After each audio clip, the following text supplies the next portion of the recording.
Welcome to YOUCANIC. Today here on YOUCANIC we have a 2012 Subaru Impreza. On the Subaru Impreza, I'm going to show you how to replace your dome light.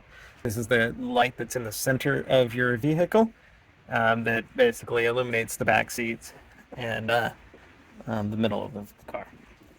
So we just need a small screwdriver.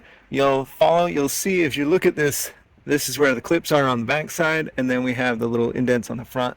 And so if we go in between the glass looking piece and the indents, we just pull that down.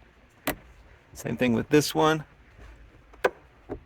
And pull it toward the back, and then we'll be able to free our lens cover. Then we have our light bulb right here, which you just need to kind of pull it one way or the other and get it to come out of that hole there, or out of the clamps that hold it in. And this is a DE3175, so we just get a new DE3175 light bulb to be able to replace that.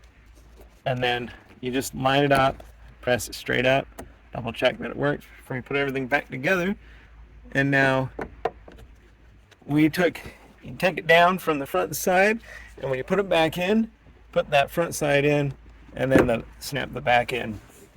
And that would be how you replace your dome light on your Subaru Impreza. Thanks for watching YOUCANIC, where you can be the mechanic.